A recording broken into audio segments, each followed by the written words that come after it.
Урматтуу өкмөттүн өкүлү, өткөндө ушул келишимдин долбоору боюнча кыргыз тилиндеги, орус тилиндеги, англис тилиндеги айырмачылыктарды таптык эле.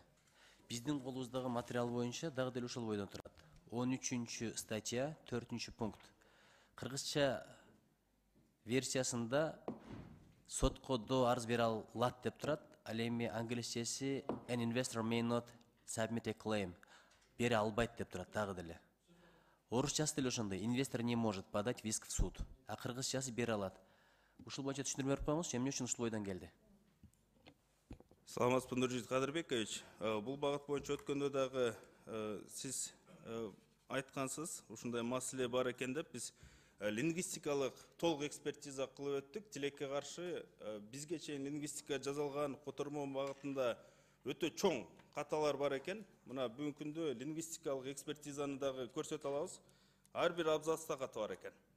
Баарын оңдоп чыктык, баарын түздөдүк бүгүнкү күндө. Ошол эле этапта сиз айтып аткан 13.4-тө Кыргызстанда дагы бере албайт деп жазылып калыптыр кыргыз тилинде. Бирок бере албаш керек. Бере алат деп жазылып калыптыр, бирок бере албайт. Себеби ал жерде эми көрүп атабыз, коррупцияга байланышкан, ушу акчаны отмывание кылган же болбосо ушул злоупотребление деп атат, ушул багыттарда тийиштүү болсо бул албетте бере албайт. Себеби бул дагы ушул кандайдыр бир нарушение болуп атат да. Дагы бир суроо. Эмне үчүн ошол өзгөртүүлөр сиздин колуңузда турат, бирок биздин колубузда жок? Нуржит Кадырбекович, бул багытта дагы биз толук ушул келишимде дагы өткөндө айтып кеттик элек. 33-чү беренеде бул көрсөтүлүп атат. Биз бүгүнкү күндө Индия тарабы толук ратификация процедурасын өткөн себептен кыргыз тарапта ратификацияны өткөндөн кийин гана ушул өзгөртүүлөргө, түзөлтүүлөргө бизге жол ачылат экен. Демек, бүгүнкү күндө биз ратификация процедурасын өтүп бүткөндөн кийин албетте биз бул багытта иштер жүргүзөбүз. Бүгүнкү күндө дагы биз Тышкы иштер министрлигине кат жаздык. Нота аркылуу Индия тарабына сунуш берип атабыз. Ушул кыргыз тилинде жана тийиштүү бүгүнкү күндө конституцияга байланыштуу ушул министрлер кабинети болуп өзгөрүлгөн же болбосо биздин улуттук агенттик эмес, экономика министрлиги деп ушул келишимде көрсөтүлүп калган. Ушул багыттарды толук өзгөрткөнгө биз сунуш бердик. Ал тараптан да бүгүнкү күндө колдоо таап атабыз. Нота жөнөттүңүздөрбү? Бүгүнкү күндө биз Тышкы иштер министрлигине кат жөнөткөнбүз. Тышкы иштер министрлиги мындан ары нота жөнөтмөк. Биздин катыбыз 13 мартта номер 01056 каты менен саны менен чыккан. Демек, жаңылуу каталарды оңдоо жараянды башталды деп ишенсек болот. Албетте. Бирок бир мыйзамда парадокс болуп атат да, коллизия деп коет муну, туурабы? Мына карасаңыз, Тышкы иштер министрлигинин катында турат экен. Атылган түзөтүүлөр эл аралык келишимдер жаатындагы эл аралык укуктун эрежелерине ылайык келишим күчүнө киргенден кийин сунушталышы керек. Тагыраак айтканда биз ратификация кылгандан кийин. Бирок ошол эле мезгилде Кыргыз Республикасынын ченемдик укуктук актылары жөнүндө Кыргыз Республикасынын мыйзамынын 12 беренесинин 10 бөлүгүнө ылайык ченемдик укуктук актынын жана анын тиркемелеринин юридикалык күчү бирдей болот. Келишим менен келишимге тиркеме, мыйзам менен тиркеменин күчү бирдей эле. Азыр биз кабыл алып койсок, кийин кайра өзгөртсөңүздөр, мыйзамды өзгөрткөндөй эле болот. Кайрадан ратификация келесиздерби? Ушул процедураны толук өтөбүз кайта. Кайрадан баштан? Кайта баштан баштап.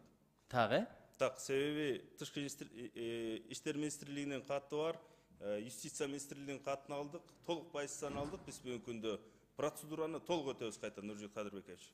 Дагы 11 берененин 2 бөлүгүн караңыз. Ченемдик укуктук актылар ишкерден ыңгайлаштырылуусу, логикалык жактан туура түзүлүшү жана ченем чыгаруу техникасына ылайык келиши керек деп турат. Албетте. Эгерде бардыгын толук өтө турган болсоңуздар, анда менин суроом жок. Бирок дагы бир жолу кат жүзүндө сөз берип коюңуздар. Ушундай болот. Эгерде тигилер биздин өзгөртүүлөрдү кабыл ала турган болсо, кайра баштан өтөбүз деген. Макулбу? Албетте, Нуржит Кадырбекович. Өкмөттүн өкүлү отурса бул жакта ушул нерсени мен тапшырбайм. Анан билесиз да, дары-дармектерди биз импорттойбуз. Бизге эң чоң көлөмдө экспорттогон кайсы мамлекет? Россия Федерациясы. Ал жактан 26,2 миллион долларга келет экен да бир жылына. 2021 жылы сырттан келген импорттун 16%-ын Россиядан келген дары-дармектер түскөн. Экинчи орунда эле Индия турат.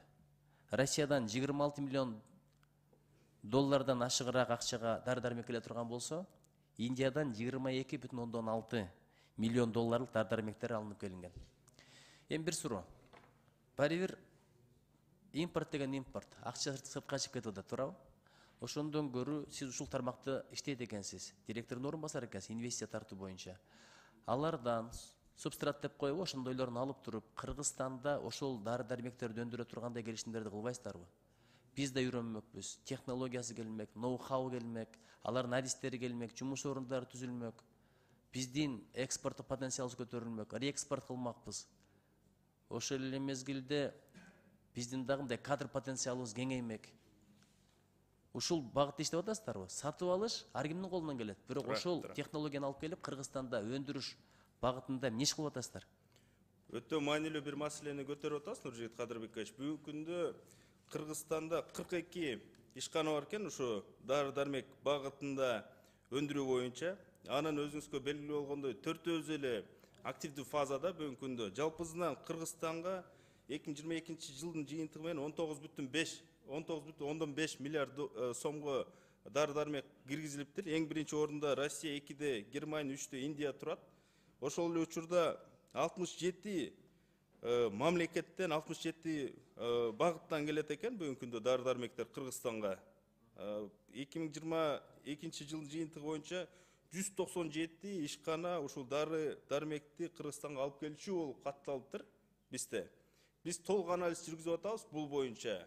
Биз ойлоп атабыз, бул өзгөчө бир мааниге ээ болгон багыт болгондуктан мына бүгүнкү күндө таможнядан дагы биз толук маалыматты алдык. Бул купуя маалымат дагы болуп саналып атат. Бирок өзүбүздүн Нуржигит Кадырбекович мындай кур сөз болбош үчүн мына аналитикабыз бар.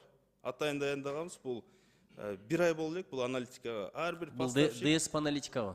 Бул азыркы бул көрсөтүп аткан ДСП эмес. Анда мага жөнөтүп коюңузчу. Шилтемесин жөнөтүп коюңуз. Мен таанышып чыгайын. Эми Индия деген дүйнөдө 3-төн 1 болуп калды азыр. Мейли аскерий күчү жагынан болсун, экономикалык потенциалы жагынан болсун, ошол эле мезгилде демографиялык жактан Кытайдан да алдыга өтүп баратат деген сөз бар. БРИКС деген дүйнөдө чоң аба ырайын түзгөн саясатта, геосаясатта орду бар мамлекеттер бар, Бразилия, Индия, Россия, ошол эле Түштүк Африка ошонун бирөөсү болуп эсептелет. Булардын ВВПсы жылына 3 триллиондон ашык. 2021 жылы ошондой болду. Ошон үчүн туура багыт, мүмкүн болушунча эшиктерди ачыш керек. Сиз баягы шарттарды аткарсаңыз, биз колдоп берели. Рахмат, Нуржигит Кадырбекович.